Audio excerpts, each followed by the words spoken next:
So welcome everybody. Welcome to the second of our three 2020 virtual conference webinars. I am your president, Victor Benz, and I'll be the moderator for this evening's event. This webinar format we are using will permit you, the viewer, to actively participate in these discussions. Please use the raise hand function to signal your desire to contribute. As a moderator, I will recognize you and promote you. Then you'll be able to unmute yourself, identify yourself, and say your piece. Once the discussion is finished, I will repeat the process with the next one to have raised their hands. As an alternative, you can use the Q&A function that you can notice in the middle of the bottom section of your screen. Tonight, we have with us Mr. Daryl Smith, the AFGA's longtime fishing chair. I'll now turn the webinar over to Daryl to introduce his guest and to describe this session. Over to you, Daryl. Yes. Give me 2 seconds. Sorry, I was just trying to do it. Yeah, it's my very distinct pleasure to introduce to you Dr. Stephen Cooke. Some of you on this call will probably know Dr. Cooke already, either personally through your involvement in take off my phone, either your involvement with the review of the Northwest or the North Central Native Trout program a few years ago, back in 2018, or in reading his research. In part of my role as your fish chair is to make sure that when I'm responding on behalf of AFGA, that I review the appropriate scientific research. And I guess if you just kind of Google Dr. Cooke, his name appears on so many pieces of research that it's almost mind-boggling. A little bit about Dr. Cooke. Of course, he's at Carleton University. He was the former the Canada Research Chair for Fisheries. He's an academic. He's an angler, which I think is most important. And I think one of his most interesting thing, if you look at the research that he's been involved in, it's research that us as anglers, us as the community, it really goes to the heart of what we do. And I think that's the most important thing. So with that, I'm going to turn the meeting over to Dr. Cooke, and I'm going to go off screen as well.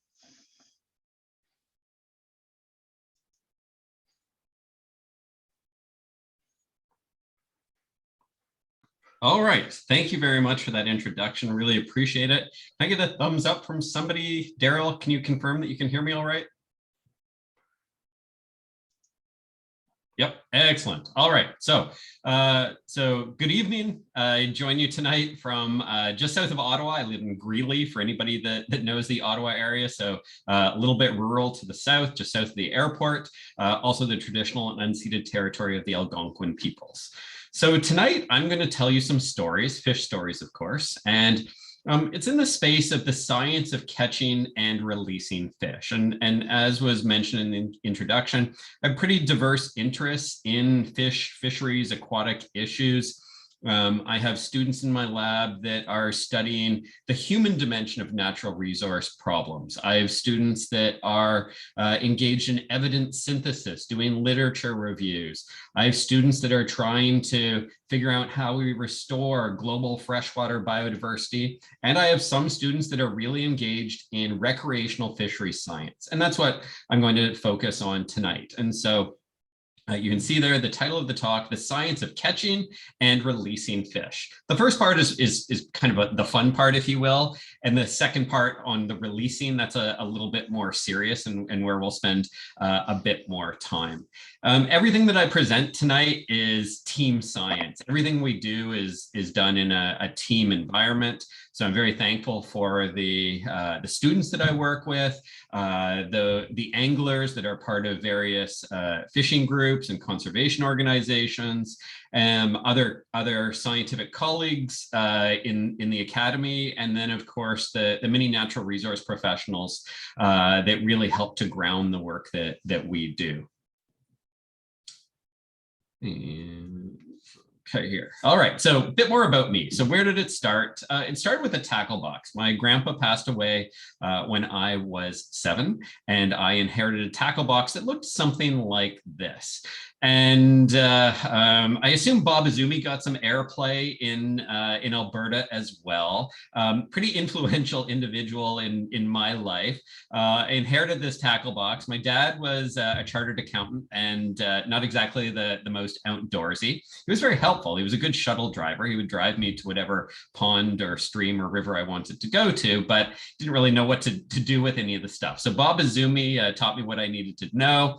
At some point, I decided that, gee, I'd like to try and make a career out of this, not as a professional angler, but as a fisheries manager, and got into university to do so, and somehow got the research itch, just wanted to keep learning. And that's really what being a university professor is about. It's an excuse to keep learning and being paid to learn. And now I'm able to engage in recreational fishery science. And on occasion, I even get to use some research funds to buy fishing tackle. So that's how it sort of goes full circle in my world.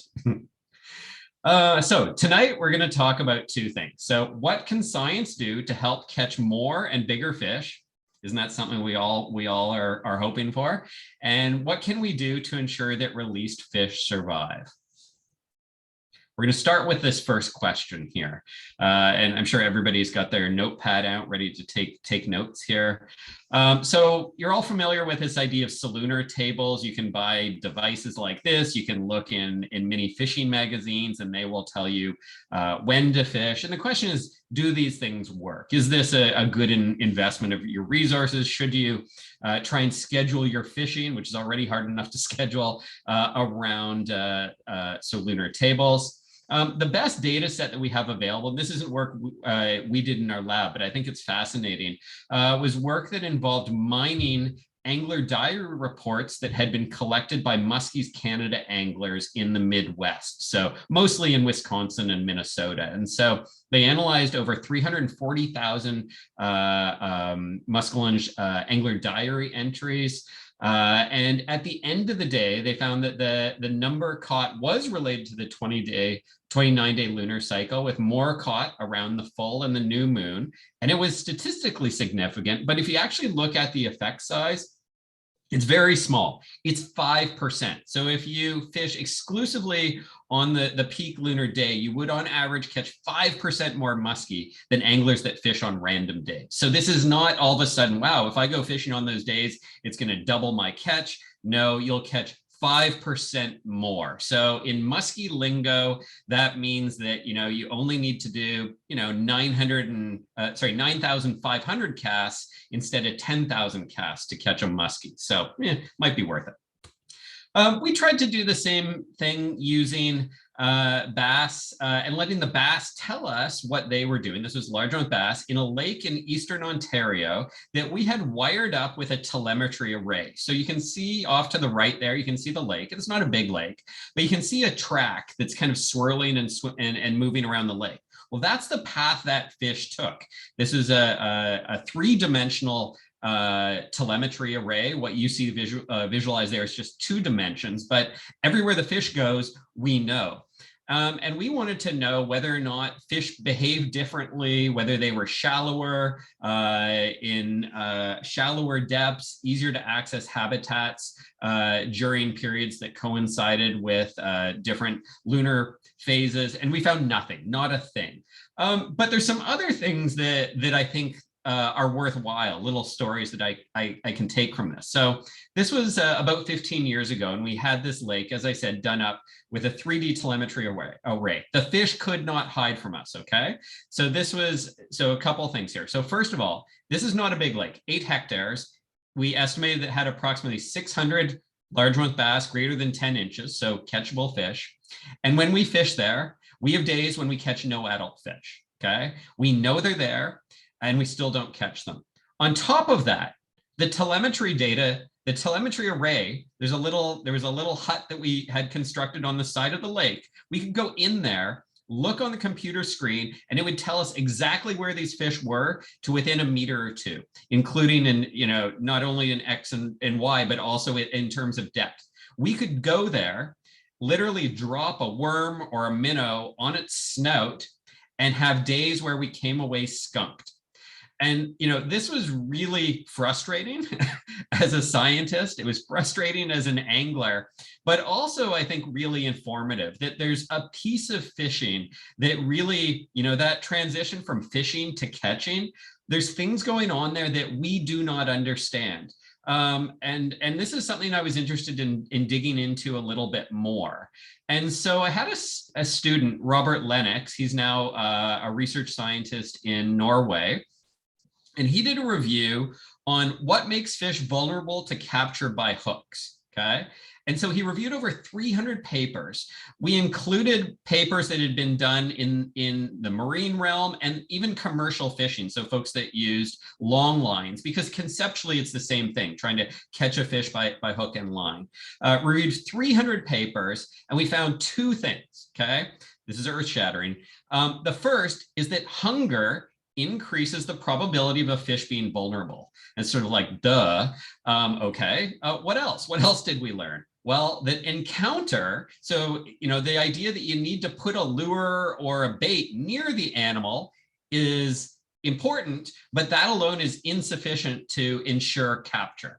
So basically, we've confirmed that hungry fish are probably going to be more vulnerable than fish that aren't hungry, but just because you drop a lure in their face doesn't mean they're going to eat it. So that was frustrating. That was a heck of a lot of work to yield that conclusion. We were able to come up with fancy, this is one of the schematics that we developed in the process. But at the end of the day, I thought this was going to be that, that paper that, that every fishing magazine would report on, because we were going to find, the silver bullet for catching fish. And instead we found what was far too intuitive to be of any use. So when I reflect on this question, can science help you catch more fish? I do think it can, but not through any fancy gizmos or technology. I think it comes from just taking the time to understand the natural history of the animals, of the fish, and understand the systems, the rivers and streams and lakes in which we fish. Trying to understand things like the water quality tolerances, what's too much in terms of water temperature or low dissolved oxygen. What are the habitats that fish require on a seasonal basis? Where do they move and why do they move? What do we know about their feeding ecology? And then the sensory physiology. So how do they sense their world around them? That's important as we try and, convince them that whatever we're throwing their way is something that that they should actually take a swing at.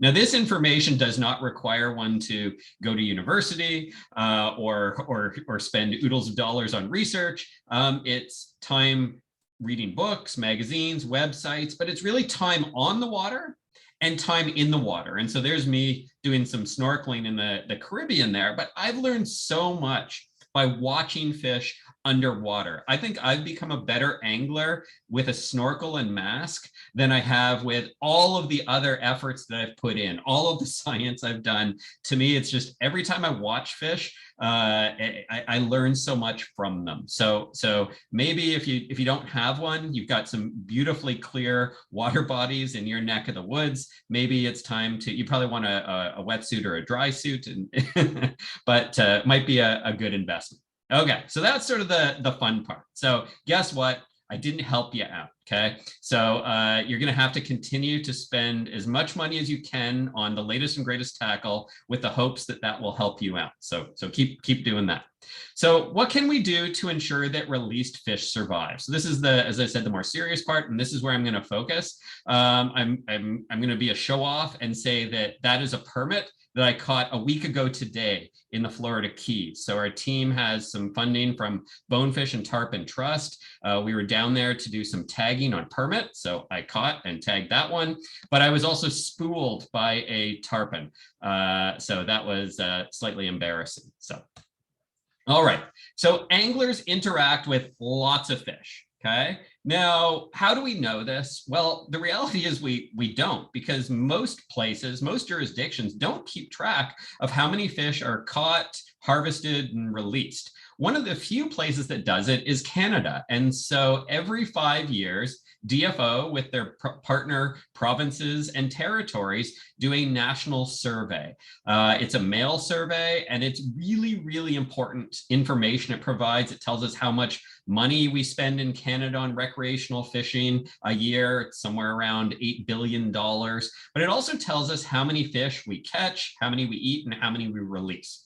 So sitting in a pub with my colleague Ian Cooke from the UK back in 2003, we decided to try and scale up the numbers from Canada. What if every place else in the world was like Canada? And we know that's not the case. So this is very much a back of the envelope or napkin exercise. What does that translate to? So based on global population and just assuming that the rest of the world is like Canada, that would suggest that on an annual basis, recreational anglers catch 47 billion fish, okay?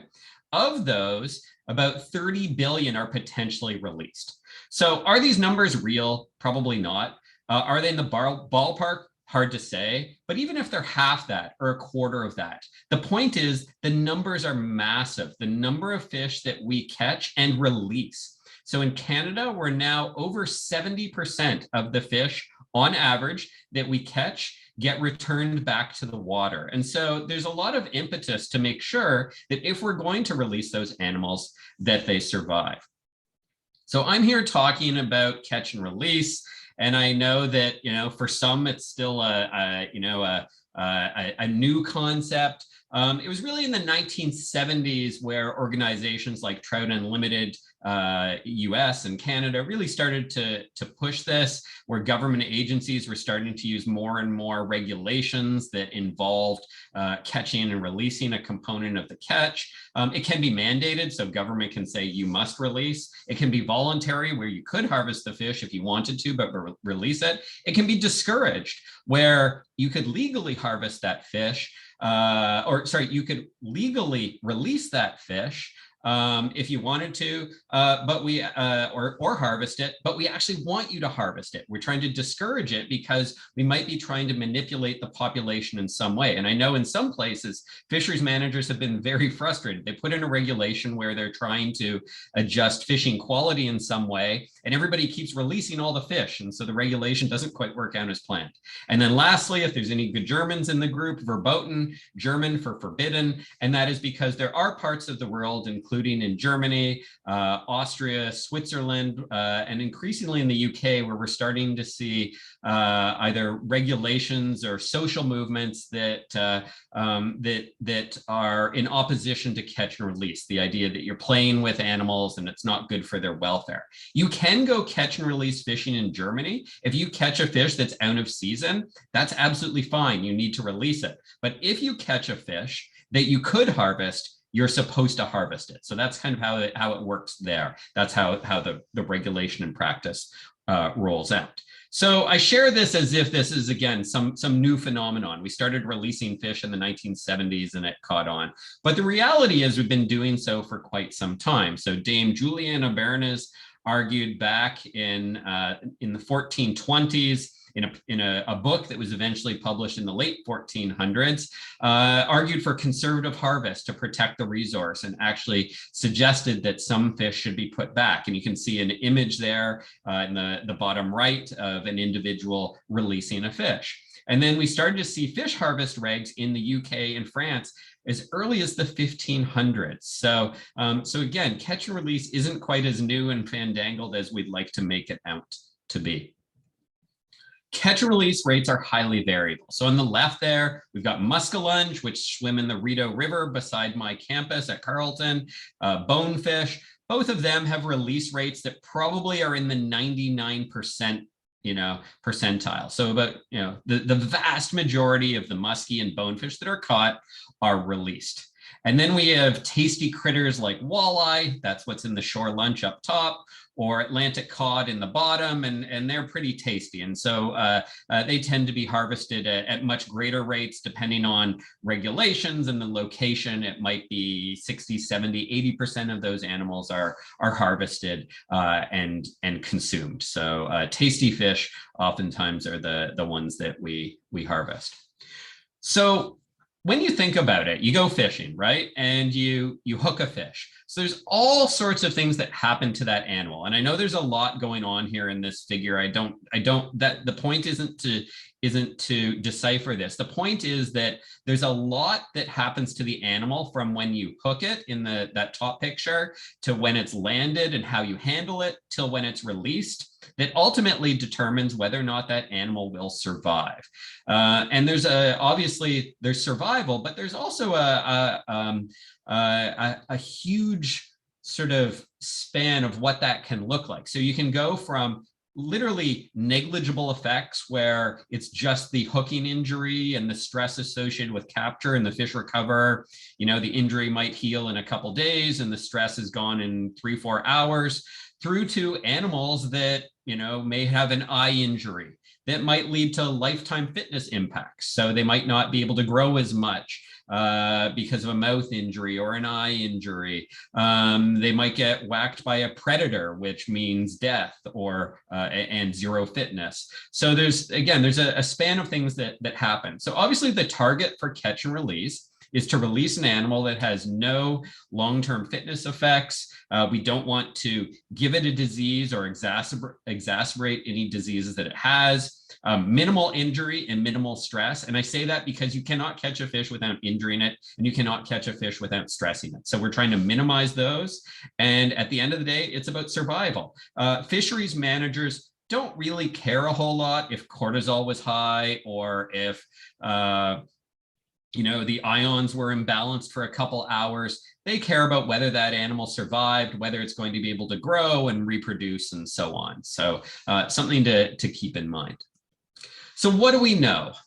So there have been over 400 catch and release studies now that have been done on a variety of marine and freshwater fish. Many of those studies tell us how many live and how many die after those animals are held for short periods of time, usually in net pens or tanks.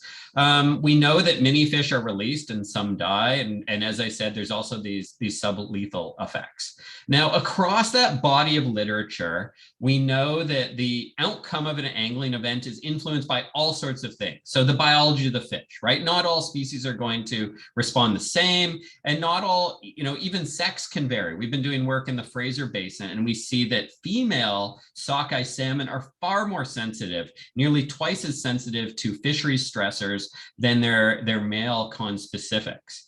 Environment matters, water temperature, obviously, and we'll talk about that later. The depth that the animal comes from and whether there's barotrauma issues. Predators. One of the tarpon that we tried to land last week, it was whacked by a big bull shark. So watching a bull shark throw around a 4.5, 5 foot long tarpon is pretty darn humbling.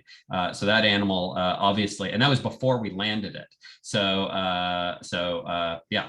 Angler behavior, so how long a fish is air exposed, how it's handled, gear choice. So again, that's really about behavior again, but decisions you make before you go fishing, the hook type, line strength, and so on. Angler experience and knowledge also matters. We know that novice anglers tend to be much less efficient at detecting things like hook sets, and they probably aren't as knowledgeable about things like catch and release. So that's kind of the overview. All of those things matter and influence what happens to a fish when it is hooked, handled, and released. If you're interested, that's the first catch and release study that I'm aware of by the Michigan DNR back in the 1930s on trout.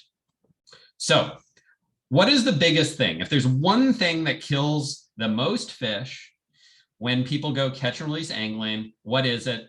it's hooking location. Okay, so that's sort of what, what leads to the mortality. So, and not surprisingly, bad locations equal in the gullet or throat or esophagus, whatever you want to call it. So there's a picture of a fish that's bleeding from the esophagus after being hooked in that area. So then the question is, what influences deep hooking? How do fish get hooked deeply? So we know that bait and lure type matter, where organic baits tend to be hooked more, tend to be taken more deeply because it's a food item. And that could be anything from bread to a live minnow.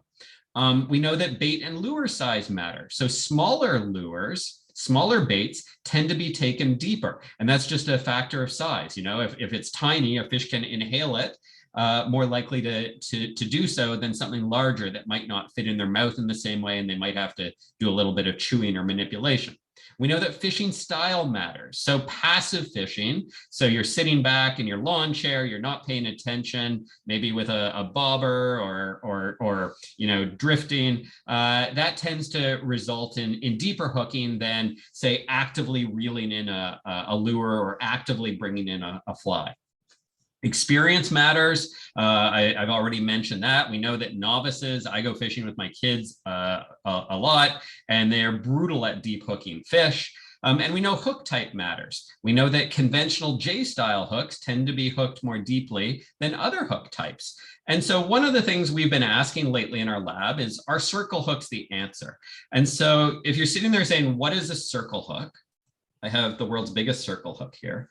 And so try and hold it in a way so that you can see it. So I don't know how common these are on the shelves at tackle shops in Alberta. In Florida and in Georgia, they're very plentiful because they're used commonly in the marine world, but we're starting to see them used more and more in freshwater as well. So what's different is the point of the hook is perpendicular to the shank as opposed to parallel to the shank. So normally the hooks that you would be using look more or less like the letter J, and in this case it's sort of circled around, hence calling it a circle hook. What do we know about circle hooks? So back in 2004, we did a synthesis looking at what we know about circle hooks relative to conventional J-style hooks, and we saw about on average, a 50% reduction in mortality when using circle hooks relative to J hooks. But we also found that it was really context dependent. This is something that if you put on an active lure, say you were reeling in a spinner or a spoon, it's not going to do anything. It's not going to benefit the fish. And in fact, you'll catch very few fish. It tends to work best with organic baits where you do have lots of deep hooking. So when I go fishing with my kids with worms and we're trying to catch bluegill or bass, circle hooks make a huge difference. I'm not having to cut the line or try and remove the hook. It makes a huge difference on things like billfish. Down in the Caribbean and Cuba, they have a lot of billfish tournaments, in Panama as well, and almost all of them, they require circle hooks. So if you're fishing for species where you're getting a lot of deep hooking, it's worth a shot, but also not a panacea by any means. And there's certainly instances where circle hooks perform more poorly than J hooks. Here's just a couple examples of how they're used commonly in tuna. We've done some work with muskie. Some folks like to use live bait, big minnows, usually suckers that are 10, 12 inches long for muskie. So you get better, and they let them usually consume them for 2 or 3 minutes before they set the hook. So traditionally there would be a lot of deep hooking, but with circle hooks, we tend to get hooking in the corner of the mouth instead. So what happens? You've gone fishing, you've caught it doesn't matter whether you're using a circle hook or a J hook, it's more likely going to be a J hook, but you've got a fish that's deeply hooked. It's hooked in the gullet.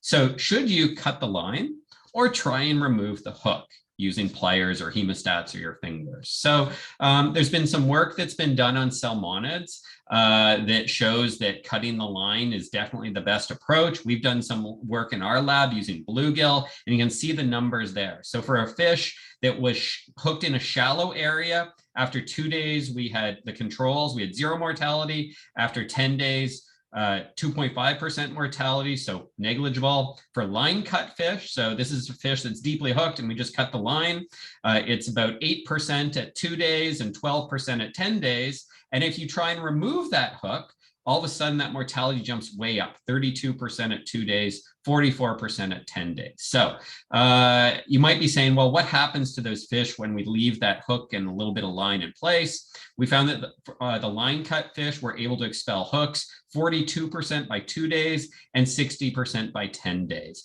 Obviously, that's going to vary with species and hook type. The cheaper the hook, probably the easier it is for it to work its way out, either rust its way out. But fish are pretty good at trying to actively get them out. They spend a lot of time sort of coughing and trying to push them out. And about half come out through the mouth and about half come out through the anus. Now, for decades, in fact, this is a patent application from Jeremiah Ford from 1882 in San Francisco, filed a patent for this device, a fish hook extractor. So you can go on Amazon or go to Canadian Tire and have a look on the shelves. And there's all sorts of devices that purport to help you remove the hook from fish that are deeply hooked. Here's what some of those look like. So everything from just a simple pair of hemostats or pliers to these sort of push-pull devices. The bluey one is a mechanical hook remover that's really popular on Amazon. If you read the advertisements on Amazon, these things sound like, you know, they do everything for you. You can buy plastic devices, and you can even take a toothbrush and fashion it into a hook remover. On YouTube, there's videos on how to do that. So we decided, well, maybe there's some merit. Maybe some of these things work. Usually we just use pliers or our fingers when trying to get a deep hook out. Maybe these do the trick. Turns out not the case. So we started a study a couple years ago where we were working with smallmouth bass. We got a bunch of fish. It was the first or second day of the study. We intentionally deeply hooked the fish. Okay, so and then we had some fish that were hooked in the jaw, and we had some fish that were hooked deeply and where we cut the line. But for the fish that we used those hook removers, you can see that all but one of the 17 fish where we removed the hook that was deeply hooked died. So instead of killing a whole pile of smallmouth bass, this kind of, you know, we wanted to share the story, but we also wanted to, we didn't want to submit something to a journal where they turned around and said, well, you didn't really do the study. And we just weren't interested in killing smallmouth bass for fun. So one of the things we did was we used sort of animal welfare stopping rules. So we basically stopped and then reported on it and then reflected on what we saw. And that's you can see the title there. They do remove the hooks. Hook disgorgers, as they're called, remove deep hooks, but they kill fish. And so a plea for cutting the line. And that's my plea for you tonight. I know a lot of people think they're really good at this and they see the fish swim away, but we oftentimes, it's not right away. It's 15 minutes later, it's an hour later that these animals slowly bleed out, oftentimes internally. And it's when we cut the fish open, we find a massive amount of blood in the coelom. All right, so should we use barbless hooks? In Alberta, there's certainly a bunch of barbless hook regulations. It might surprise you that the science behind barbless hooks is really quite interesting and doesn't necessarily point to the fact that barbless hooks reduce mortality. Okay. In fact, there's some papers that suggest that barbless hooks are more of a social issue, where it's well-intentioned anglers and angler clubs that have pushed for them. Now, I'm somebody that, I'll be clear, I use barbless hooks quite often, and I'm an advocate for using barbless hooks. But there's also very little evidence to suggest that using barbless hooks will directly reduce mortality. We do see these indirect benefits where it's easier to get the fish off the hook, so handling time is reduced. Can see reduced injury because you don't have to, make a bigger hole to get the bar bound and so on. But we don't see that translating into actual mortality. So are barbless hooks important? Yes, I really think they're important. I think they're going to become more important with warmer waters and more stress on our fish, so we can get those animals back quickly. But to date, there's very little evidence that barbless hooks actually reduce mortality. Now we've done some work on that. I was convinced we would see some evidence of pretty serious benefit with a study we did where we looked at, so here's a common, this happens to be a Rapala jerkbait. And so there's the factory version where you've got the 2 barbed treble hooks on it. And then on the bottom, we've replaced it with purpose-built hooks that are intended to be used on hard baits like this. And that's the orientation of the hooks for them to perform properly. And then we did both of these with and without barbs. And we did this with pike, northern pike, with smallmouth bass, and with largemouth bass. There's a student, Alexandra, that did this work for part of her thesis. We found, and one of the big things we found was that hook type did have a significant effect for all species. And it varied, hook removal time varied from 0 to 305 seconds. I'm not going to show you any stats. I'm just going to show you the order of things. And this is pretty intuitive. It's probably how you might have guessed it would go. So the ones that were more difficult to get out, that took the longest, were the barbed treble hook. The barbless treble hook was the next easiest to get out, then the barbed single hook, and the one that was easiest to get out, took the least time, the shortest time, was the single hook that was barbless. So sometimes we do science and you're probably sitting there saying, duh. Well, sometimes we need to do that to ensure that we've got the evidence base that we're making the right decisions. But the other thing that you know, for bass, we normally don't use single hooks like this, but we had really good hookup rates, and it was really quite easy to get the fish off. And certainly now when I'm fishing with my kids and using hard baits, it's safer for me than having them fling around 6 hook points. It's only 2 hook points, and it's easier for them to get the fish off the hook. So we've started to use barbless single hooks for our family fishing when using hard lures.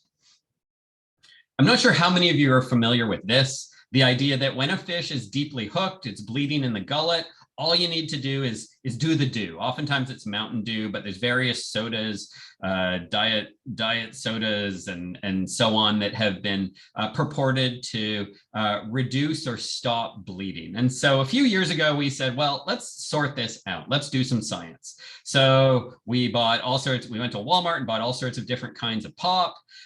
We bought a soda stream, you can see there. We carbonated lake water because we were trying to tease out, you know, if there was something going on, what was it? This news headline, I think, says it all. This was in the Ottawa Citizen. Carleton study suggests Diet Coke doesn't go with fish. So pouring Diet Coke or other carbonated beverages on a fish's injured gills does not stem the bleeding. That's what we found. So, but what was interesting here is that when you did that, when you poured the Coke over the, and it wasn't just Diet Coke, that's what they decided to use in the header here. But when you poured the carbonated beverage, the fish stopped gilling for 30, 40 seconds. And in fact, we think their heart stopped. And it's something called bradycardia, where they're essentially just freezing. It's sort of a freeze response.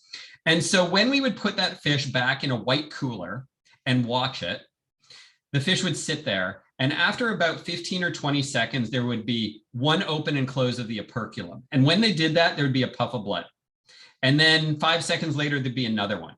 And then 3 seconds later. So the fish had started, its heart started going again. It started respiring again. And guess what? Every time it did that, a puff of blood being pushed out by the blood pressure. So if you were releasing this fish over the side of the boat, you would pour the Coke over, the fish would go in the bradycardia, you would see it stop bleeding, you would release it, and it would swim away and bleed out over there, okay? So that's why anglers, I think, have been tricked with this. That's my take. That's what our science suggests. But I'd love to hear what you think. If you've got cold beverages in the boat, they're probably better in your belly than pouring them overboard.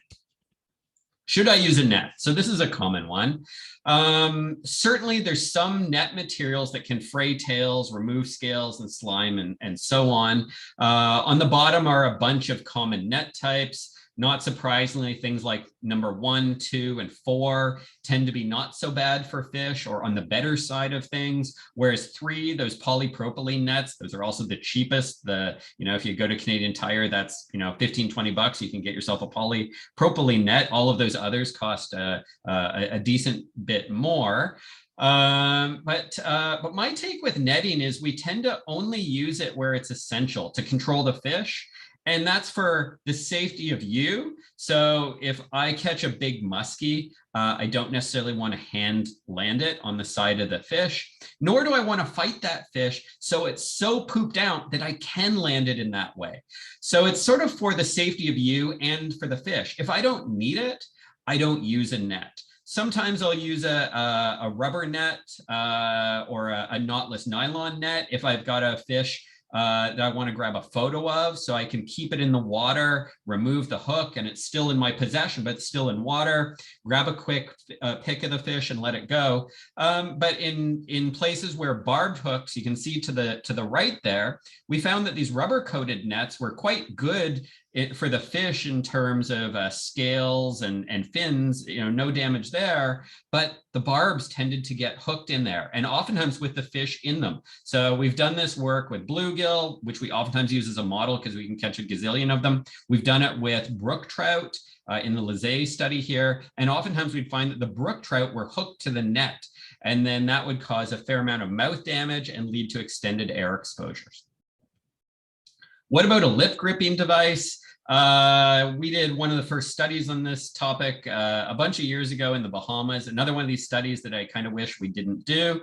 In this case, you can see the injuries that were experienced or exhibited by bonefish. The reason we did this is because there were a number of bonefish tournaments happening in Florida, and they were using this kind of lip gripping device to weigh fish at the weigh-ins, and there was evidence of injuries like this. And so we documented this, and since then, certainly for bonefish tournaments, these aren't being used, but I think people are just a lot more careful. And I think the manufacturers have started to think more carefully too about how the gripping part can be redesigned. There's some that are more bulbous now instead of as pointed, trying to reduce fish injuries. But it's going to vary on, for some fish, these work really well. For other fish, they cause a heck of a lot of damage. What about warmer temperatures? And like it or not, water temperatures are getting warmer. What do we know about catch and release and water temperature? Well, for fish, we call water temperature the master factor. It influences everything from enzymatic processes to how long it takes them to digest food, to how fast they can swim, to how quickly they get pooped out when you're exercising them. And no matter which species, we've got data now for where we can kind of create a graph like this. And we see the same pattern where mortality is low at low water temperatures. And then there's a point where it starts to really creep up. And then it goes up almost in an exponential way. And so for something like largemouth bass, it's around 26, 28 degrees Celsius where things start to go bad. For Atlantic salmon, it's closer to 19 degrees. So it just depends on the species. So there's species-specific thermal tolerances, and we know that at warmer temperatures, fish do more poorly. We're starting to see examples of fishing organizations or governments or just conservation-minded anglers making decisions about when to fish, trying creative things like the hoot owl closures and so on. This is some work that is currently in review at a journal. This is data collected using brook trout in lakes in West Quebec, where we angled and air exposed fish across a range of water temperatures. So we had either 0, 10, 30, 60, or 90 seconds of air exposure, and we angled fish between less than 13 degrees all the way up to over 19 degrees. And there's a lot going on in this graph. It's a very complicated graph, but I think there's a couple of things. I'll try and dissect it. So let's start off to the left there, the first 2 bars. So this is just looking at water temperature. So and we're looking at reflex impairment as an indicator of how well the fish is doing. So a reflex is something like equilibrium. If you turn the fish over on their back, can they right themselves? So Or if you grab their tail, will they burst away? And so pink, or that peachy color, that indicates that they had all of their reflexes intact. So at temperatures less than 18, the fish tend to do very well. Above 18, it's kind of mixed. If you move over, we start to incorporate things like size, where the bigger the animal is, the poorer they tend to do. And then if we move over to the right there, we're starting to see those are air exposures that are 60 to 90 seconds. And we're starting to see much more variation in those colors, indicating more reflex impairment. And that's magnified when we, to the far right there, it's absolutely worst for water temperatures that are above 19 degrees. So not surprisingly, the longest air exposure at the highest temperatures leads to the most impaired fish. So just something to think about. I think that these data I think are helpful for really contextualizing how important that intersection is between how we handle fish and water temperature. So when water temperatures are high, you can still fish, but it means you really, really have to change your behavior so that you're, virtually eliminating air exposure, so that you're reducing fight times and getting those animals back. And I think we have to become better at this. Otherwise, we're going to lose more and more fishing opportunities as closures come in trying to protect fish. So if we can up our game in terms of fish care, I think it'll mean that we'll be able to keep fishing. There'll be more fishing opportunities than if we didn't do that. So what's the opposite of fishing at really warm temperatures is really cold temperatures. The reality is that we don't know a heck of a lot about catch and release while ice fishing. Survival tends to be, there's now been a couple handfuls of papers done, and we actually just did a review on the topic. I think the take-home message is that as long as the fish isn't deeply hooked, which happens quite a bit in ice angling because people oftentimes will use some organic baits, or the fish comes from depth. Great depth. So walleye that are caught at great depth get barotrauma issues and don't do so well with ice fishing. But more or less, the salmonids, we're doing some work with partners in Manitoba right now, and we're seeing pretty high survival rates of things like lake trout that are released through the ice.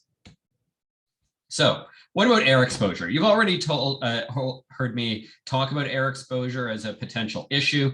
All sorts of bad things happen to fish when we expose them to air. There's a list of them. I'm not going to read them.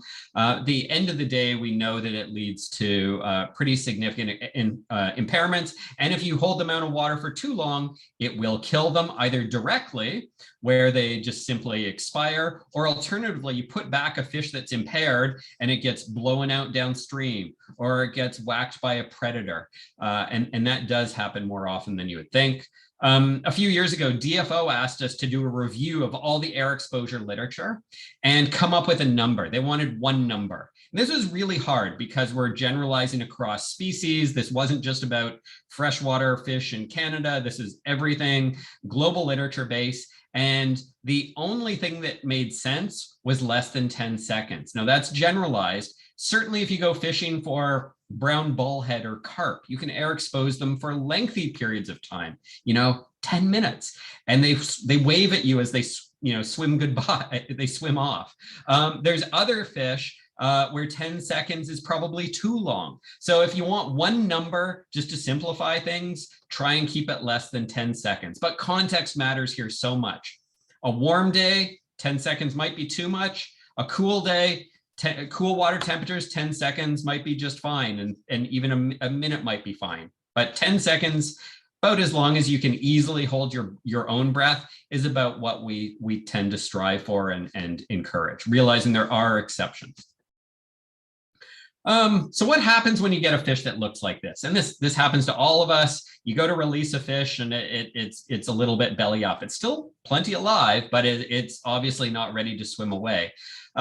So we know that fish are like this can be influenced by lots of things, including things that are totally out of your control. Maybe that fish was doing poorly before you caught it.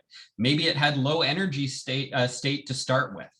We know that there's species and population specific sensitivity to thresholds, how long you fought the fish, the environmental conditions, handling, all of these things influence how well a fish is going to do. So we often get asked, well, what do you do when your fish is like this? You know, how do I best revive it? What's the best strategy? So we've done a fair amount of work on this on a bunch of species, everything from largemouth bass to brook trout to sockeye salmon, to pink salmon. And you know, we haven't found anything that's really a silver bullet. One thing we have found is that as soon as the fish is ready to go, let it go. That's one of the clearest things we found. If you hold a fish that doesn't need to be revived, you actually will lower its survival and lead to further impairments. We do know that. But we also don't see much evidence that any of the fancy things we've done, blasting water in their faces or other things, really benefit survival. It doesn't mean that I give up on a fish. If a fish is upside down, I will sit with that fish and work with it to try and get it going again. How do I do that? If I'm in a stream, I will have the fish pointing upstream and I will let the water just go in the mouth and do the work for me. If I'm in a static water body like a lake, I will do a figure 8 with the fish. If it's a big animal like a muskie, I'll put the trolling motor on and move the boat slowly, holding the fish alongside the boat. If it's a bass and I've got a live well or a walleye, I might throw it in the live well just to, you know, as long as it's illegal to possess the fish at that point in time, and try it helping out that way. But does it matter? Does it improve long-term survival? We don't think so, but it's certainly, I have a difficult time watching a fish swim off without doing my very best to try and release it in its best possible state. The one thing we have learned, and it's pretty recently, a paper that we just did last year using, these are rainbow trout caught at a nature reserve in Quebec, is that cool water can expedite recovery. So we caught rainbow trout, we threw them into this chamber here, and you can see on the left, you can see a pump that comes in, and that's actually just a diffuser from a garden store. And it's basically blasting water over top of over the face of the trout. What mattered was water temperature. So these fish were caught at surface water temperatures that ranged between about 20 and 26 degrees Celsius. So definitely on the warm side for rainbows, especially when you're getting 24, 25, 26 degrees. But one of the things we did is we dropped a pump overboard, and you can see some of the tubing there. We dropped the pump to the hypolimnion, so below the thermocline, and we pumped up cooler water. And we found that when we were using water temps that were 13, 14 degrees, that quickly got these fish spunky enough that we could release them. They were in great state, and then they quickly swam back to the bottom. They were able to seek out those cooler water temperatures. Whereas if we held that fish over the side of the boat, tried to recover it in that warm surface water, rarely were they able to come around quickly. So cool water does seem to help, but that's not always, you know, you're not always going to have a pump or cool water available. If you're going to chill the water, make darn sure you're not using chlorinated ice. I don't know how many bass tournament mortalities I've investigated where at the end of the day, they're just like, well, a little ice must be good, so a lot must be great. And they just keep piling in the ice. And ice is chlorinated. Chlorine is a biocide, and fish are extremely sensitive to chlorine, especially at cool temperatures. So if you want to chill water, you can take a pop bottle, big pop bottles, fill them with lake water or tap water, but leave them sealed. And then you've got basically just a frozen sealed plastic cooling device that you can use. All right, so I'll put my Keep Fish Wet hat on right now. There's the mug to go with it. I'm the board chair for Keep Fish Wet. It's a US-based not-for-profit. It's a social movement focused on trying to get people to up their game as it relates to fish handling, using science to guide us. Here's the 3 principles, and they really are simple. It's minimizing air exposure, eliminating contact with dry surfaces, and reducing handling.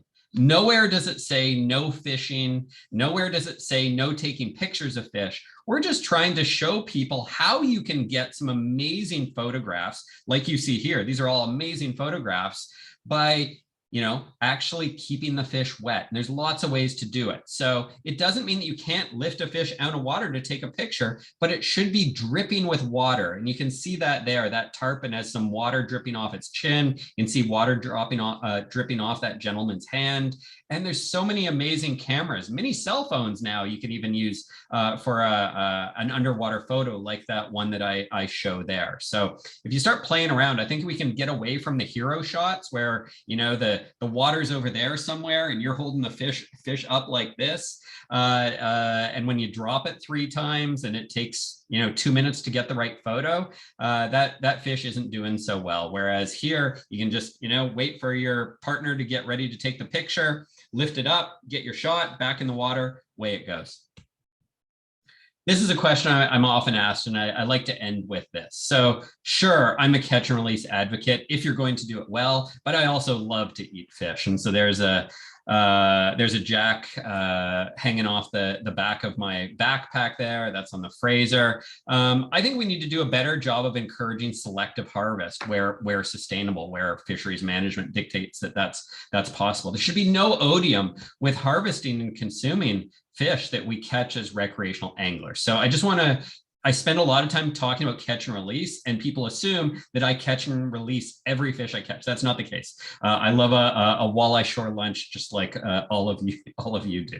So as I wrap up here, there's no silver magic bullet for catching fish. It's called fishing, not catching. Spending time on or in the water is the best approach. For fish that will be released, the fate of the fish is largely in the hands of the angler, okay? Adopt those best practices, share those best practices with others, become an advocate. We know that nudging works. If you see somebody handling a fish not as well as they could be, don't go up to them and yell at them. Instead say, hey, do you want me to show you how to handle that? Maybe a way that might be better off for the fish. So there's opportunity for those that know how. And if you're on this call here, you care. You probably know a lot of what I've shared tonight, but for every one of you, there's many more that don't, and you need to help us spread the word, share best practices. And as I ended off with there, just this idea that selective harvest makes sense in most instances. So with that, there's my contact info. You're welcome to fire me off an email. I do encourage you to check out the Keep Fish Wet website. Our executive director does a fantastic job of keeping it updated with, we call them FinSights, so insights on catch and release and what it means for fish. And that's the web address for my lab website, where we try and post all of the science we do. So I know that a lot of journal articles, some folks like to read those. I know you have to pay. Well, we just kind of give the finger to the copyright police and put them on there. So, or if there's something on there and you want, just email me and we'll make sure that you get a copy of it. So with that, thank you for your attention. And I look forward to taking any questions. So thanks very much, Dr. Cooke. Let's open up for questions from the attendees. And the first one that we have is Ray Makowicki. Go ahead, Ray. Can you hear me now? Yes. Hi, Ray. Hi. Enjoyed your talk there, but I'm asking a question about catchability differences between from a walleye in Alberta versus Ontario. We've seen some discussion whether it's catchable in a gill net or angling. There's some people who are strongly suggesting that Alberta walleye are much easier to catch. What's your comment about that? It's a kind of a weird question, but we do see some a little bit of literature or some discussion on that basis. Yeah. Anglers are complicated beasts. I know we're talking about fish. You asked me about fish, but anglers are complicated beasts, as we know from some of the great work that's been done on the rainbow trout lakes in BC, where when fishing gets crappy in one spot, everybody shifts to another, and vice versa. We also know about the concept of hyperstability, where catch rates remain relatively decent, even though populations might be declining quite severely. And we've seen that in there are a number of really well-documented instances of that. So anglers are constantly evolving. I do have some, I said at the beginning that technology, probably isn't going to help you a whole lot. I admittedly do have some concern about some of the technologies, in particular, the really high-end sort of live scope style sonars that are allowing people to find fish that were previously uncatchable. So in other words, there's no place to hide. And I think before we had that technology, there were always some fish in places that just nobody knew about. And I just don't think that's the case right now. So I'm not sure I've answered your question. It's a tough one. Of course, wherever there's stocking, it's further complicated depending on which stocks you're using. Catchability is influenced by water temperature and the forage fish community, and how well people have figured out a water body and how well they share that information. So I guess the short answer is it's complicated, but you knew that. So we do have a question on the Q&A from RJ Stefaniak.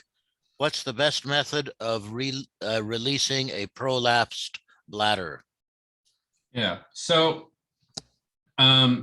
if it is to the point where the bladder is distended and either sticking out the mouth of the fish or clearly bloated because of it, fizzing is certainly the default. It's probably the easiest. As a lab this summer, we're going to spend some time using walleye as a model to investigate some of the newer tools that have been used a lot in saltwater, things like for snapper, for example, that are caught from great depths and come up, and they have Popeye and as you said, the totally distended, everted swim bladders sticking out of their mouths, and where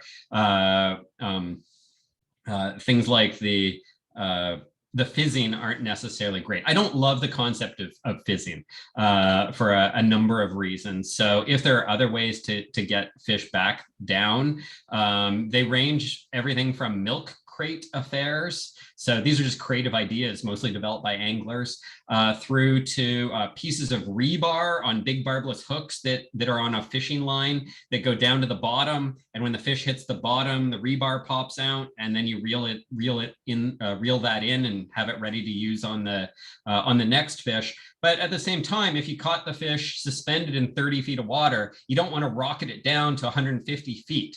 So there's some challenges there as well. So I didn't talk a lot about barotrauma today. I think it's one of the most difficult issues in catch and release to try and resolve. I'm not entirely sure it will ever be resolved in a satisfactory way. I know as an angler, if I'm fishing and catching lots of fish that have barotrauma and I'm not harvesting, it means I stop fishing, or I try and find them in a different place in a different way. That's, again, human behavior. That's a choice I make. Not everybody's going to make that same decision, but yeah.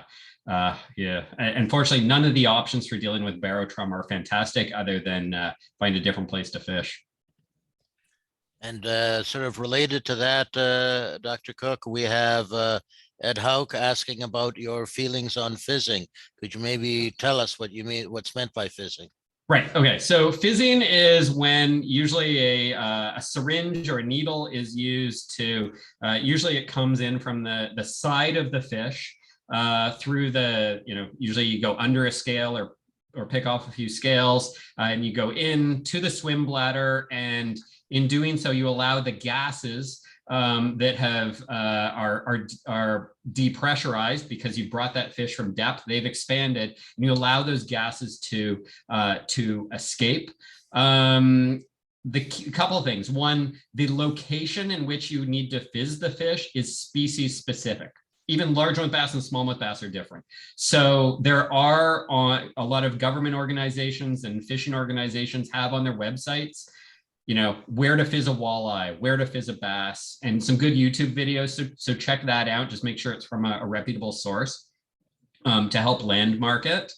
You don't want to take out all the air. So, you know, fish have gas in their swim bladder. The idea isn't to take it down so it's absolutely gasless. You want to take it down so that the animal is able to right itself, but still has some gas in there, so that it doesn't just go right back to the bottom and have to struggle to maintain buoyancy if it's a fish that doesn't want to sit on the bottom. So does it work for lake trout? It does. If you bring lake trout up slowly enough, they'll do a little bit of burping sometimes. Some fish are called physostomus, which is a fancy word for saying that there's a connection between the swim bladder and the mouth, so that they're able to burp up a little bit of gas. You certainly see that with a lot of salmonids. And then there's other species where bass, for example, where they're physoclistus, meaning there's not a direct connection between the swim bladder and the esophagus. And so if fish are doing it, they have to do it through physiological processes and move those gases through their bloodstream and out through the gills and such. So it takes, and if a fish is exhausted, they're really not very good at it. So again, fizzing is a Band-Aid. But there's some good work out of a lab in Florida that shows that for some marine fish that are caught at depth, that even though you get that fish back down there, that there are somewhere in the order of, I think there's a paper that suggests there's 80 different injuries or pathological or physiological alterations that happen to a fish that's experiencing barotrauma. So when you pop the swim bladder or let gas out, you are just dealing with one of the very obvious symptoms, but you're not addressing all of the other issues that have happened to that fish. So, thank you for that. So we have Ken Monk with a question. I'm just going to ask him to join us. Go ahead, Ken. Hello, Stephen. I thought that was a great talk. Thanks very much. I just had a couple of takeaways here. Catch and release is good. Barbless hooks are preferred. Circle hooks are advantageous. Cut the lines on the deep hooks and keep them wet. I had a question for you about some of the angling success factors and if there's any science around declining barometric pressure as an indicator for angling success. Yeah, so I agree with you on your summary of some of the key points there. I'll just add the caveat that for circle hooks, they have their place, and it's if you're using organic baits or other things, it will frustrate you to no end and you won't catch any fish if you use them on active baits and so on. So circle hooks have their place, but just keep that in mind. Okay, so declining barometric pressure. No, there is simply no evidence in the literature, and that was one of the things that we looked at in that review of 300 plus papers. Before we did so, we actually talked to a bunch of anglers, and a bunch of the folks on that paper are pretty hardcore anglers, and we brainstormed all the things that we're aware of and that people talk about in terms of potentially influencing fish capture, and we didn't find anything. So, and I haven't done any specific work on it myself, but we failed to find anything. And my computer just told me my internet was unstable, so hopefully that didn't break up on you. Thank you very much, Dr. Cooke. Any other questions for the good doctor?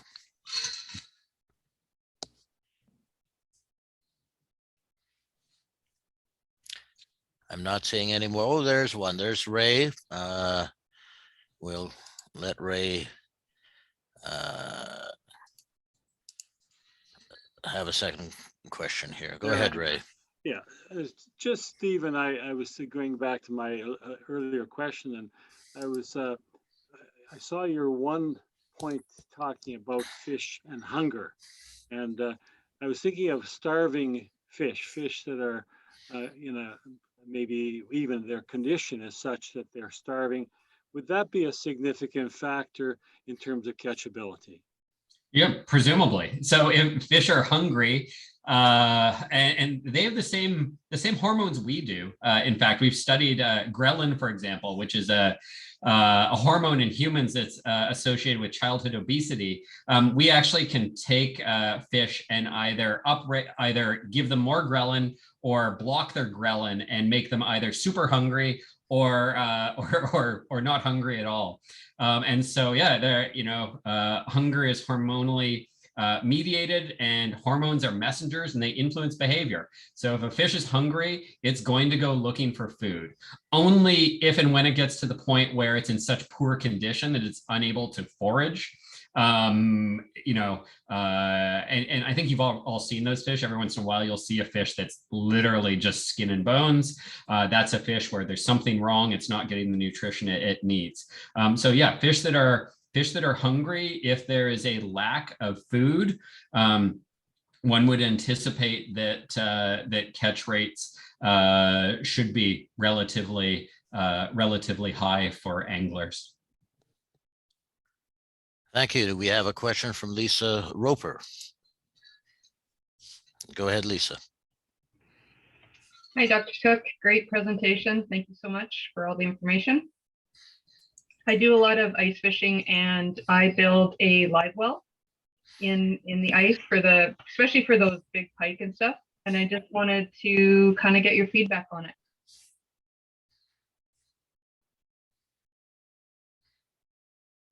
I think we have a frozen Dr. Cooke. I think so. Get him out of the live well. I'm back. I'm not sure whether Lisa disappeared or whether my internet was sketchy. We can hear you now. So okay, I heard that you created live wells, ice live wells, but nothing after that. I just wanted to know, number one, your opinion on that. Has there been any studies to, I guess part of the reason I built it is, number one, the idea of keep fish wet, keep them in the water as much as possible, do everything you can in the water, and also to, less exposure to the air.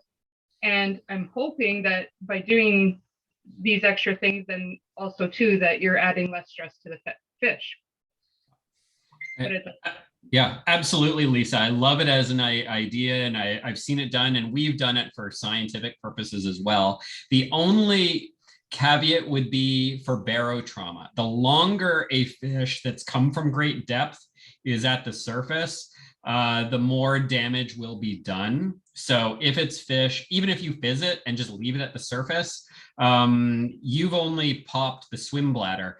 In its blood, there are all sorts of embolisms that are small gas bubbles that aren't so small that can block the heart and veins and arteries and so on. So I wouldn't do it to recommend it with fish that have severe barotrauma, but for other fish, it's a great way to get excellent photos, make sure the fish is doing fine. And yeah, I think all of us like to look at fish. That's with, when we start talking about the keep fish wet side of things, I just like to always really emphasize that, it's not about not having that admiration period. It's about just doing it in a little bit of a different way. And fish come from water. I like to look at them in water. I love to stand on a dock and look over the side of the dock and stare at fish. Just like when I'm interacting with a fish that I've caught, I love to, I like the permit you saw in that photo. I'm hanging over the side of the boat. I'm looking down at where that fish wants to go. I'm looking at the beautiful water around me. I'm looking at the fish gilling and breathing in that water. So I love that idea of the ice live well. Thank you. So we have a question in the Q&A from RJ Stefaniak. What harm do artificial baits cause to fish? Yeah. So if the question is sort of what's better, artificial or organic, it really isn't about the whether it's organic or it's more about the hook type, put it that way. Hook type and the size are probably the bigger things. So a bait that has lots of hooks on them, oftentimes can be harder to remove. So, there's some, in Ontario, we're allowed to use like a long crankbait, an elongated crankbait that has 3 treble hooks on it. Those are 9. That's 9 hook points. And in a pike, that's a real struggle to get those out, especially if they're all barbed, which is also legal in Ontario in most water bodies. So so hook type, I think, really is what factors in there. I certainly tend to prefer hard baits or artificial baits or flies over organic baits, because there's much less deep hooking. And there are on occasion where we use it for work purposes, or like I said, if the fishing's really tough, you don't want to have a boatload of children and get skunked. So we'll use dew worms now and again.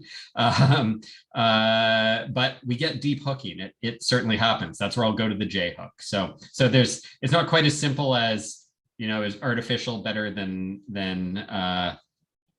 organic baits. It all depends on the type and really the size of the hook and how you're fishing them. If you are fishing and the size of the bait relative to the size of the fish you're after. If they're monster fish and you're using a tiny, a small crankbait, that large fish will inhale that bait, and all of a sudden you're dealing with multiple treble hooks in the gullet of a fish. And I can't think of a worse thing to do. That's where we actually have done a study on that. We did a study where we caught pike and we intentionally released them with a lure in their mouth, and we put radio tags in the lures, and we put radio tags on the fish. And then we looked at when they started to swim away from each other. So in other words, when was the fish able to get rid of the lure, and were they still alive? So there's a little bit of science on that. Pike were remarkably pretty good at getting rid of hooks. Obviously, barbless hooks easier to get rid of than treble hooks, and very high survival. But pike are incredibly bulletproof. Not entirely, but remarkably. So here we have Brett Calverley. Go ahead, Brett. Yes, thank you very much for your presentation, Dr. Cooke. It's very, very interesting. I'd like to circle back to the 10-second rule, if you'll let me call it that. I know what you said around all the variables and everything, but in Alberta, we have a lot of slot limits or catch and keep things, regulations that involve measuring fish. And by the time it's netted, it's taken out, unhooked, and then measured, it is very difficult to adhere to a 10-second rule.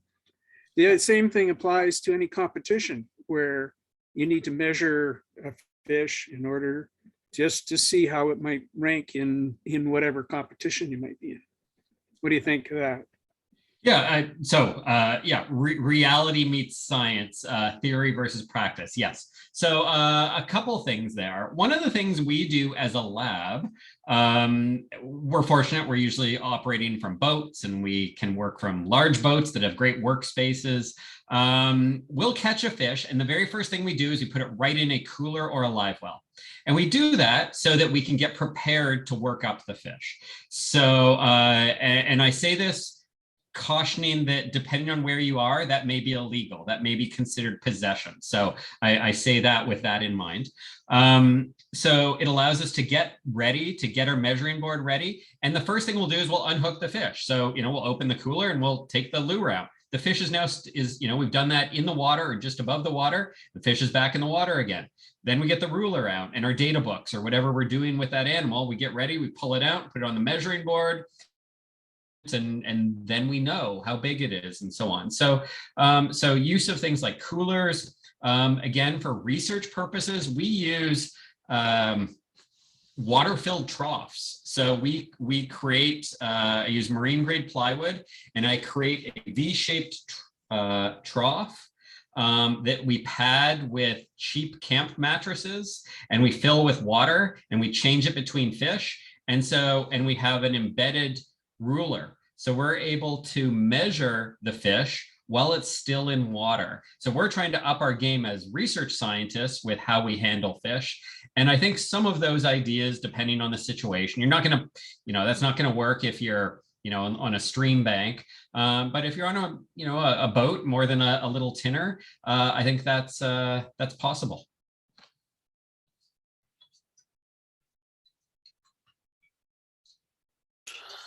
Thank you for that. And here's Gord Poirier. Go ahead, Gord. I had to wait for the unmute button. Thank you, Dr. Cooke, for your presentation. I had numerous questions, and I've decided to ask you about fish mortality. In Alberta, our bios consider it to be 10% for walleye, regardless of situation, occurrence, or everything. So when you have, I know I've had days out fishing for walleye between the best hours of 10 o'clock in the morning till 2 o'clock in the afternoon on a bright, nice, sunny, shiny day. I had two amateur anglers with me. I'm not a professional, but I'm pretty good at it. And I spent most of the time unhooking walleye. We had 52 walleye between 16 and 23 inches, probably. According to the biologists, we killed 5, maybe 6 fish, but they all swam away healthy, fine. I know there's been other studies in Mills Lake down there in the States where 0 mortality was found at 16 degrees Celsius. There was a study on Slave Lake with the walleye tournament, and they set out nets, holding nets. And again, it was a very, very low mortality, but for some reason, our biologists still take 10% as a minimum. Is this fair? Yeah. Comment on 10% as a number, but I'm gonna suggest that angler expertise is hugely variable, and you have to think about who are the masses, who are if you fish a lot, you're good at like you are in the top 2%, the top 5%, the top 10%. The average angler goes out a couple times a year. They probably don't catch as many fish, admittedly, but when they do, they're pretty they can be a little rough around the edges with how they interact with those fishes. And by numbers, they're huge. And I think, so that's certainly part of it. It's just a numbers game. So expert anglers can go out and release, hundreds of fish, and expert anglers probably have a mortality rate that's really quite low. If you're in tournaments, that may be a game changer. That might change it. Really wavy weather conditions or a couple of hot water days, that can really drive up mortality or a lot of barotrauma. So that's the challenge with all of these things is, we generate mortality estimates and they have context. They all have context. And so understanding, the anglers, the angling community, angling behaviors helps to try and identify what that, what's the right number to use or an appropriate estimate to use. But even the very best studies we do, trying to figure out how many fish live or die, there's still problems with them. And that's not I'm critiquing myself here, right? Well, we can do it in the lab. We catch a bunch of fish and we hold them in pens. Well, then there's no predators, right? They aren't having to forage, so is that going to, and that might increase mortality or it might decrease it. We can do telemetry where we catch the fish and we release them. Well, but then we have to tag them, and we know there's tagging mortality. So does that lead to a higher number or a lower number than what we might get in a tank study? So all of these numbers there's context to the studies too, and how they're done. So, oh my gosh, am I going to give you another answer that it says it's complicated?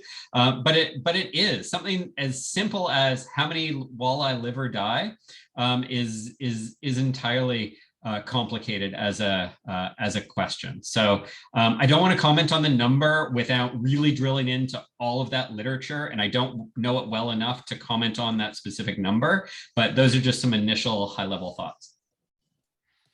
Thank you for that. We've got a couple of related questions from Randy Collins. Fishing seasons, spring closures. In Alberta, we traditionally have a closure from the end of March till May long weekend. What are your thoughts? The reason I ask is because I heard of discussion that we know spawning is occurring, but closures should be looked at. Thoughts? Yeah, certainly I'm not a big fan of messing with fish when they're in the bedroom, frankly, or other sensitive periods.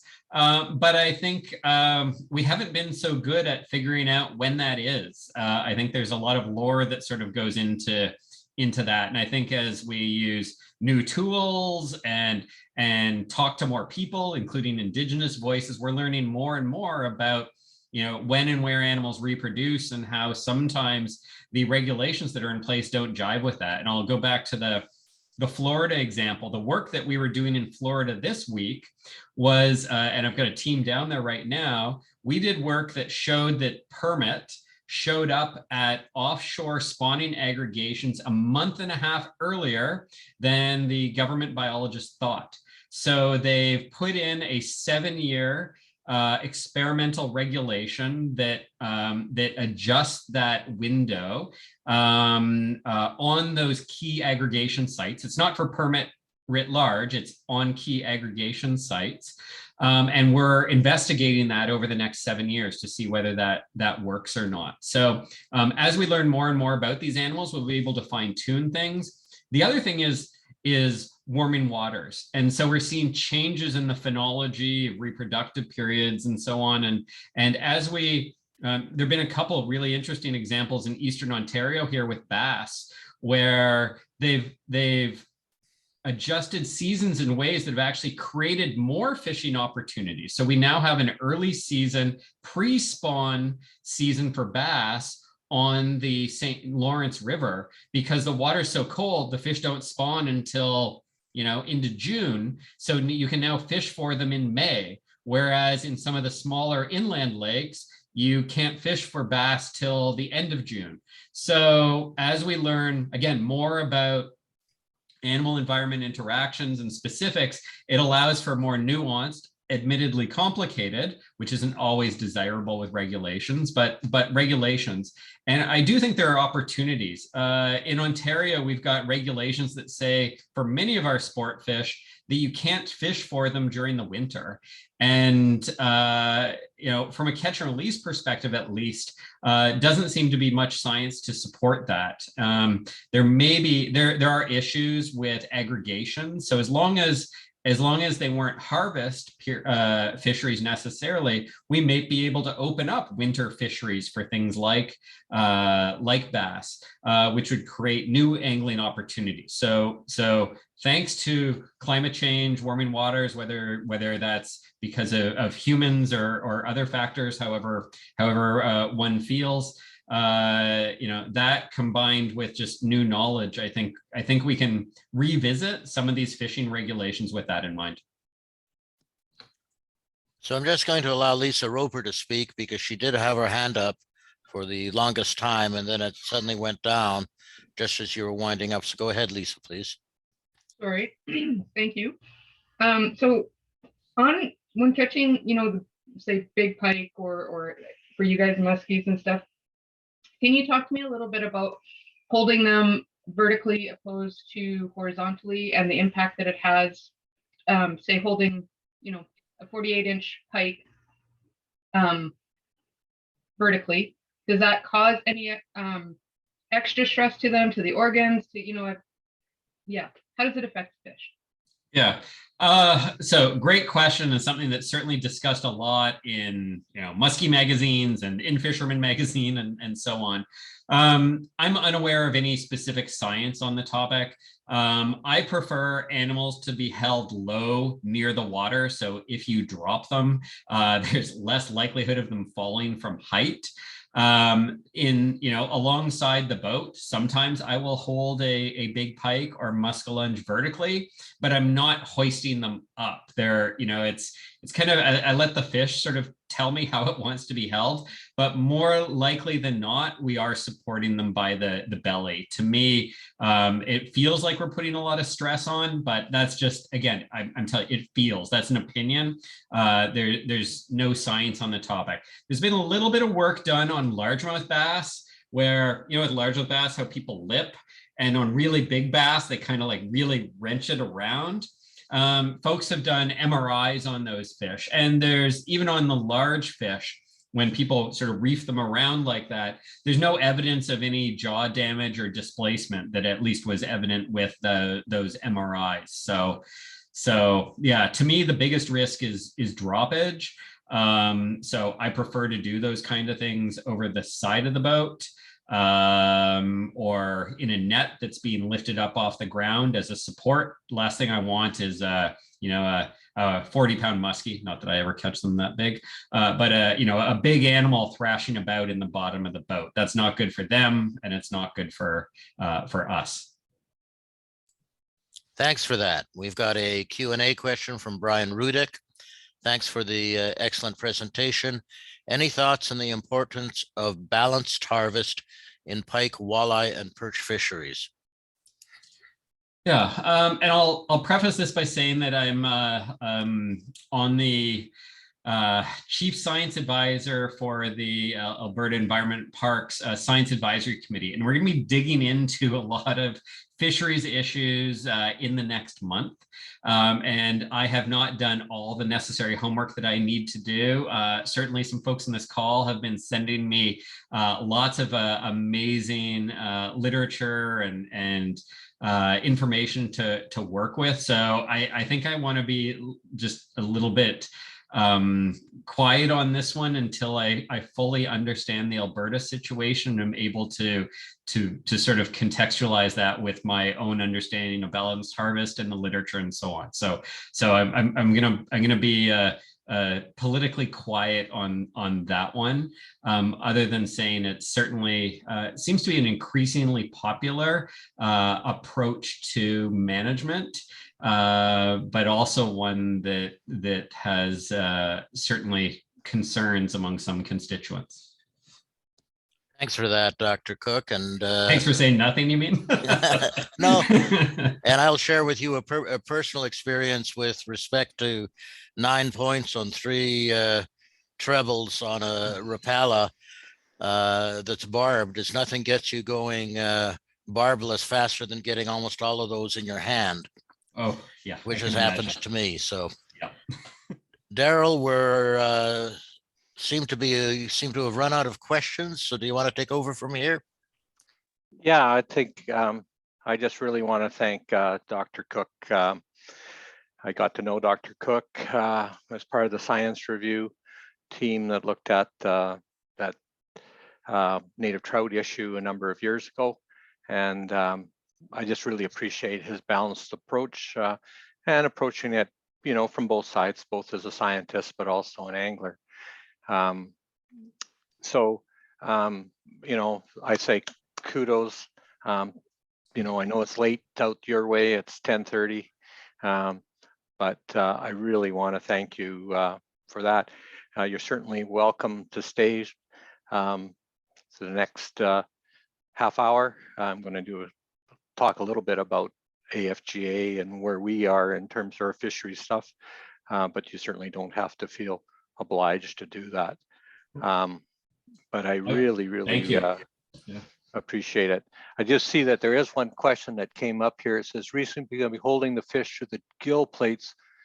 Never agreed with this practice as well. Many of the mouth opening devices are very invasive devices. So I'll let you have that last question, and then I'm going to share my screen while you answer that question. So sure. So 2 days ago, Luke La Rochelle, who's one of my grad students, called me up and he's like, Cooke, I got an idea for a study this summer for an undergrad thesis. We got to look at, I've just seen so many people holding fish by the gill plates. Is that good or bad? And I'm like, I have no idea. We should study that. So if all goes well, maybe next year I can come back and tell you whether that's an issue or not. So yeah.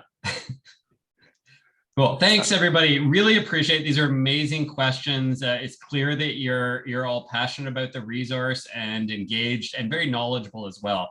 These are not the usual questions that I get. So they're very informed, and I really appreciate that. And I appreciate you and all you do for the resource. So thanks. And I'm gonna stop talking and kill my video, but I'm gonna listen in here. Okay, just give me a second here. And we'll find out whether or not this is working.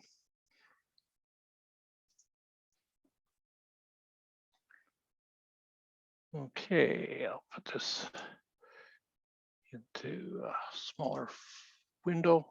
Okay, can someone tell me if I'm sharing my screen? You're live.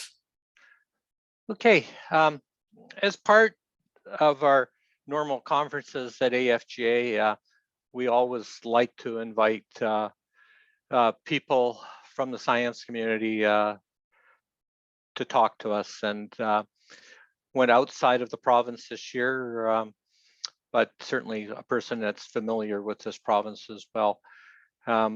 So I just want to say thank you. So I'm going to diverge a little bit from perhaps what you might be expecting, or I guess everyone knows me long enough, or a lot of you know me long enough that I'm willing to kind of move to some uncharted water. So I'm going to talk about anglers a little bit, and I basically titled this talk "A Diversity of Opinions, the Challenge to Move Forward." Should move. Okay. So when you talk about anglers, I mean, there's lots of ways you can classify anglers. You know, quite often you hear about the so-called the purist and those type of things. But I've kind of grouped anglers into 4 categories: the forager, the conservationist, the technician, and the naturalist. And the reason I did that, I kind of said, well, what are the commonality of things that are related to those? And I think one of the interesting things about a lot of the new anglers that are getting into angling, and it's also a case of hunting, is that this whole connection with earth, with food, natural environment is becoming sort of a lifestyle choice. And I sort of have this other group called the conservationists, where I think most of us probably sit, which is, you know, that overall experience and, you know, being able to eat an occasional meal of fish. And then there are those people out there that, you know, it's all about the recreational value. You know, it's that technique thing, it's experience, but whether you keep a fish may not be that important, okay? Then the final group is this naturalist group. And I put that group in, it's all about the fish. So the question I would ask you is that, can you be more than one type of angler? And on the screen, I think you can see that's a friend of mine. And I can tell you this friend is a exceptional fly fisherman. But if it came to a trout or a grayling, there is no way that he is going to, every fish is going to be released. But I can also tell you that if we're on a walleye lake and that fish is in that legal slot, or it's a legal fish, whatever it is, and it's within his limits, he's going to bring it home. You know, it's about the meal. So I think that we can be both types of anglers, and it's going to depend on a lot of situations. It depends, of course, on the species. I think it depends where we're going to fish. Like when I fish in, say, the Little Smoky or the Kakwa, You know, I have no intention, legally or not, to bring a fish home from those places, okay? And I think there's a lot of things that we have to look at in terms of demographics too. Your rural versus, you know, urban. What's your background? What's your education? What's your income? You know, where you're from, immigration things. So there's a lot of stuff going on there. So I just want you to think about that. I think it's really important to recognize that our members may not share the same viewpoint on all issues. So I just exerted these out of the recent 2022-23 sport fishing regulations engagement and what we heard. And quite frankly, there appears, you know, there's 3 groups of anglers or 3 different, you know, I don't want to say they're groups, that they're any different, but if you take a look, you know, there's those who want some sustainable harvest, those that are more about this quality aspect. So if you look at Crawling Valley, they didn't want to see any harvest there. That was a trophy fisheries objective, and so on, okay? And then there's other, if you look at, you know, the recovery aspect. So there's a group of anglers that there. And I think that we need to be really recognize that our membership have a variety of viewpoints on the issue, okay? Though one of the things that I think that we also need to look at is, are the following trends occurring in the angling community? And I looked at basically 3 things. The acceptance of anglers to embrace more restrictive angling recreations, regardless of motivation. You know, I've been in this game quite a long time. I do remember 10 pike limits, but now I hear anglers saying they'd be very happy with a 1 fish limit. I mean, I think that the expectation of anglers has changed in terms of how many fish that they need to harvest. And so it's just one thing.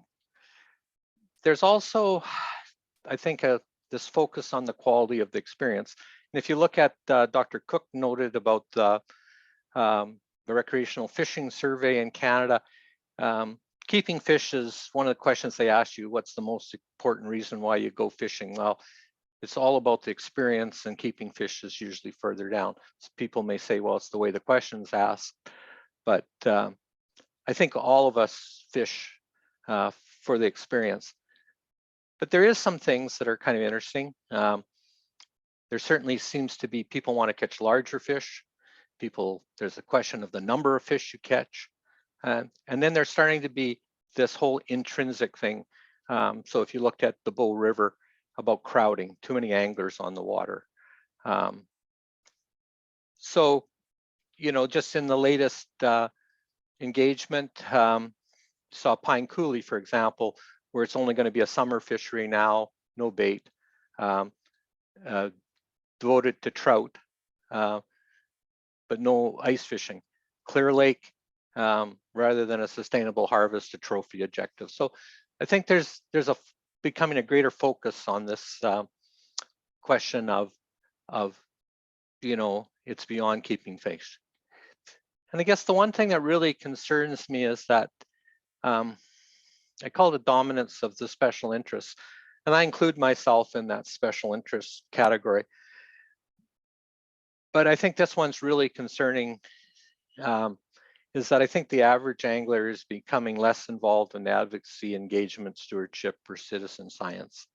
And I don't want to see this becoming a sport where it's the elitists, the purists, people like me that are necessarily being the ones that are involved. I would like to see a much broader voices. So, you know, if we take a look at this whole question, if you look at relative to hunters and how many hunters are involved, and you look at all the organizations in the province, a relatively high percentage of hunters are probably involved with some type of outdoor organization, whether it's the bow hunters, whether it's AFGA, muzzle loaders. I mean, there's a bunch of other organizations out there, okay? But only a relatively few are actually involved. Our fishermen are actually involved. And if you take a look, these are the relative numbers, about 350,000 anglers in Alberta. So regardless of where we individually lie within this so-called sports fishing paradigm, as I call it, I think we all share the love for the pastime. And I took this out of, I mean, there's lots of these, you know, what are the reasons why we go fishing? This is from Virginia. But one of the things that we have to recognize is that fishing for food is just one aspect, okay? So just something to think about. So I want to talk about our own organization for a minute. And what I do believe is that we need to build on commonality, and we must begin that within our own organization. So not all of our members are about keeping fish. Some just, it's that participation, okay? And some are very concerned about the recovery of species at risk. So I think that that's there. I had the fortunate to sit with a group of people, a committee of AFGA, and it's charting the path forward. It's a document that we developed. And, you know, I think that I hope everyone, and I'll give you where you can find this document to take a look at. But I think we'd have to look at our organization and say, are we going to be the organization that looks after this future generation of anglers and hunters and outdoor recreationists? And for all of you, of course, this is our history. Started in 1908. And of course, I have a thing about Aldo Leopold. I like reading lots of books. And I always enjoy hearing what that gentleman back in the 1930s had to say. And I think it's important. So, cluttered chart out of our report. And I just want to say that the individuals that are involved in this, preparing this report were from across the province, rural, urban, hunters, fishermen, recreationists. So hats off. But I think what the report says, it's many ways about reinforcing and returning what to do best. And of course, there's the link. You can get this report off of our website, okay? But I'm just going to kind of sum it up a little bit. When it comes to fishing, we basically saw three things. And we thought that should be the focus of the organization. It's about fishing, plus habitat, plus stewardship. So if you look under fishing, the three big bullets are fisheries conservation, opportunity, and access. And access is a really critical element that we have to think about. We're pretty fortunate in Canada. You know, you can drive to the local lake and away you can go fishing, but that's not necessarily the case in the rest of the world. Habitat, you know, there are some serious things happening on the landscape. This no net loss principle, which used to be in the old Fisheries Act, I would hope that it's more than no net loss, but we certainly don't want to see any more, you know, degradation. And loss isn't just the physical loss of habitat, it's the change in habitat. So for example, in our trout streams, if climate change continues at the same rate, some of those trout streams will no longer be able to have trout in them because they're just simply too warm. Not all the year, but enough of the year that those fish can't be. And I think the most important part of this is this whole question of stewardship. And I think there's a lot of opportunity. for our organization. And we already do a lot of this anyways. So it's that stewardship question. So I want to talk a little bit about work that's underway internally within the AFGA. And this webinar tonight is one of those things about communications, which is really important. Dave Denanko, Second Vice President of the AFGA, is also a member of our communications team, or he's the chair of the communications committee. And we're trying to do things to get the message out. So one thing that I've started within the AFGA is this Fisheries Caucus. We get together every 2 months. We have 1 or 2 discussion items. So one of the things we just talked about was this question of restricted access fisheries. Well, we had talked about all of the ways that regulations are put in place related to closures such as spawning closures. So a lot of those are aimed at the fish species. There's a group of regulations that are water body closures, and then there's this potential new classification, which would be that restricted access. So a lake that had 100 people going to it, all of a sudden perhaps only 50 can go, type of thing. And it's actually fairly common in some other jurisdictions. There's private lakes just across the border from where Steve lives in Quebec. I've had the opportunity to fish in a number of private bodies of water, basically limited entry fisheries. So, there. We were looking at so we're meeting every 2 months. This is the zone fish chairs, people that are involved. I'm going to be sending something out to all the zone chairs shortly to make sure that we have, we have club fish chairs on there. We have some professional people as well. We have a bunch of stuff.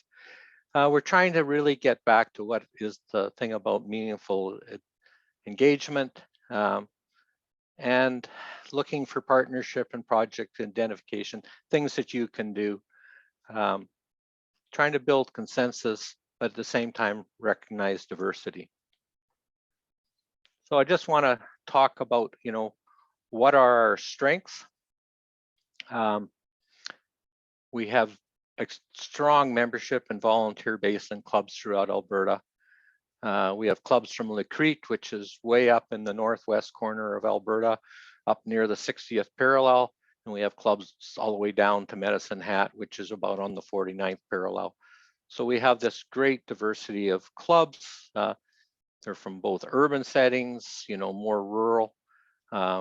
Obviously, I couldn't put all their logos on here, but there's some over 70 clubs. So, and I guess we have the ability to deliver projects and programs at many levels, individually as members, through clubs, through zones, or provincially. I think we have a history, and I think we know what we can do best.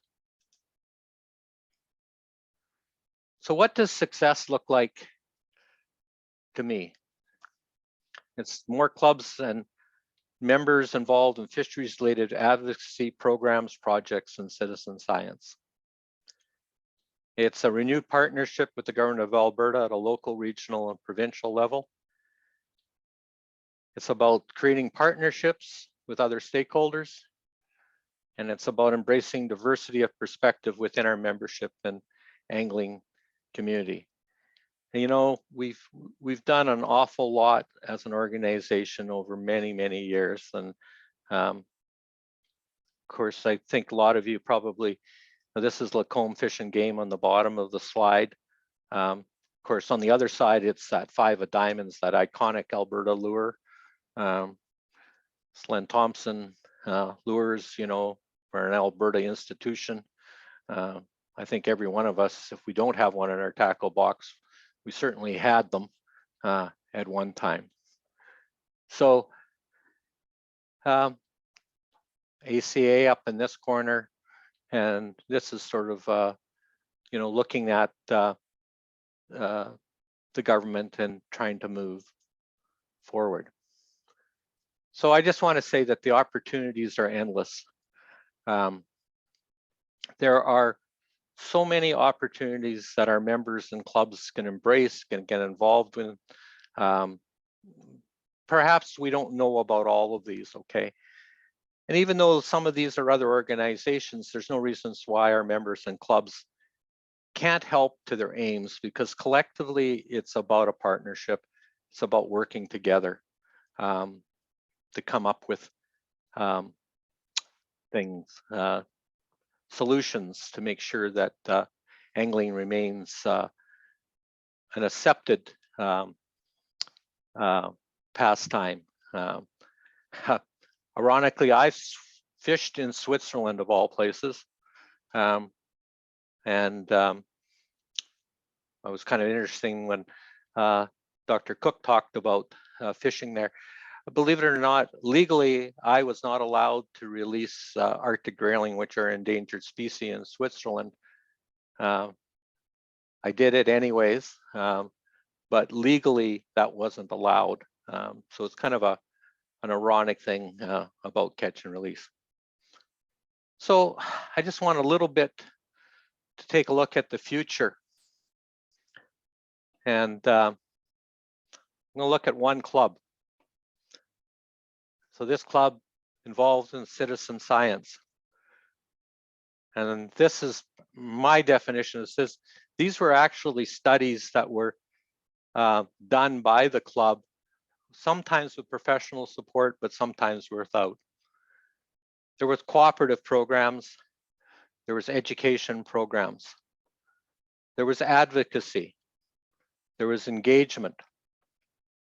There were projects and there were partnerships. And the partnerships were broad: First Nations community, the forest industry, and the energy sectors. And even co-authored some scientific research. But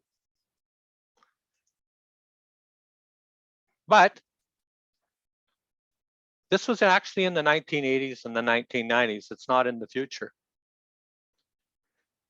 And somehow, I don't know what's happened. And I hear the buzzwords around citizen science, but citizen science is not new. So I think it's one of the things that we need is to think about is that what you saw a minute ago, that was actually the Valley View Fish and Game Association, and that was in the 1980s and the 1990s. That's what we did back then. I mean, only the second catch and release fishery in Alberta after the Ram River was an advocacy program of the Fish and Game. Bull trout looked at, and it's interestingly enough, that was back in 1993, and the regulations that were proposed by a group of anglers in dialogue with the fisheries biologists and the commitment by anglers suggested exactly the regulations that are in place now. And that was actually when you could still keep a bull trout. So just things, there's a lot of things that are preventing us from getting there. And I guess I'm personally disturbed. I think that there are, I think there's a way to work together, but I think it really boils down to a willingness from all parties. And when I say all parties, I mean us as fish and gamers, those in government, those with other stakeholders. We have to have a willingness to work together.